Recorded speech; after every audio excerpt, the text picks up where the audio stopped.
আসসালামু আলাইকুম প্রিয় ভাইয়া। সিঙ্গাপুরে একজন বন্ধু প্রমোশন পাওয়ায় অন্য বন্ধুরা তার পিছে লেগে গেছে। এরকম একটা খবর পেলাম। একজন ভাই বললো যে আমরা ৮-১০ জন একই গ্রুপে সিঙ্গাপুরে একটি কোম্পানিতে আসি। আমি সিঙ্গাপুরে আসার পরে কিভাবে নিজেকে আপগ্রেড করা যায়, কিভাবে নিজেকে উপরে লেভেল নেওয়া যায় সেই চিন্তায় মগ্ন ছিলাম।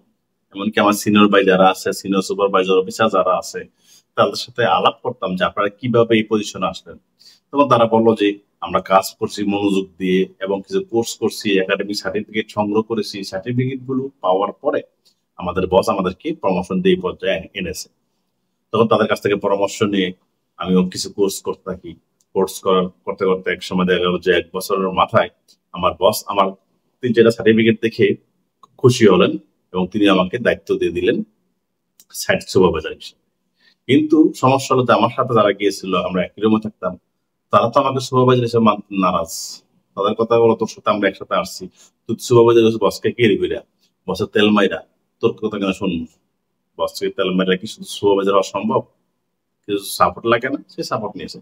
বাট বলো যে ভাই আসলে তারা কেউ কোনো কোর্স করে নাই, তারা এখানে আসছে, বেতন পাইছে, কেউ শুধু বাসায় ঘুমাইছে, মুভি দেখছে, আবার কেউ কেউ বাইরে বিদেশি মেয়ে নিয়ে ঘুরছে, তাদের সময় পার করছে, কেউ বা কেসিন নিতে গেছে। কিন্তু আমি তো কোনো খারাপ কাজে জড়িত দেওয়া হই নাই।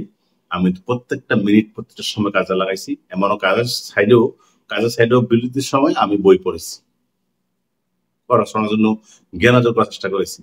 আমি বাসায় এসে খাওয়া দাওয়া করতে যাতে ১২টা-১টা পর্যন্ত পড়াশোনা করতাম এবং বন্ধের দিন ওরা ঘুরতে যেত, আমি ক্লাসে যেতাম।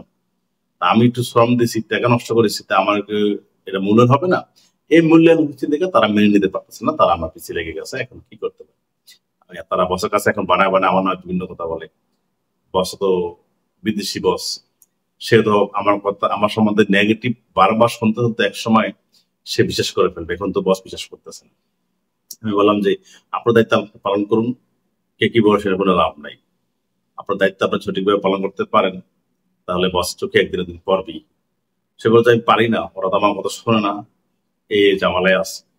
তাই আমি বলবো যে ভাইয়েরা, আমরা অনেকেই একসাথে গেলেও অনেকেই নিজের যোগ্যতা, মেধা, পরিশ্রম এবং একাডেমিক সার্টিফিকেটের কারণে তারা প্রমোশন পায়, তাদেরকে এপ্রিসিয়েট করা উচিত, তাদেরকে ধন্যবাদ দেওয়া উচিত, তাদেরকে সাপোর্ট দেওয়া উচিত। কিন্তু সাপোর্ট না দিয়ে দূরে সরে দেন, তারা তাকে অন্য দেশের নাগরিকদের গায়ে নাও সুবাজার দিবে, তখন আপনাদের ভালো লাগবে।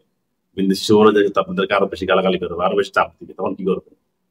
আর যারা সুপারভাইজার হয়েছেন তাদেরকে বলবো যে একটু কি বল, পদ পদবি পাওয়ার পরপরই নিজের অতীত ভুলে যাবেন না, সবাইকে সমান চোখে দেখবেন, সবাইকে ভালোবাসার মাধ্যমে শাসন করবেন, ভালোবাসার মাধ্যমে কাজ করতে পারবেন, দেখবেন কাজ উঠে যাবে। খারাপ ব্যবহার করলে কি কাজ উঠে যাবে? উঠবে না। ভালোবাসার মাধ্যমে কাজ আদায় করে নেওয়া যায়, সেভাবে আপনি কাজ আদায় করে নেবেন, দেখবেন সবাই আপনার কথা শুনবে, মূল্যায়ন করবে।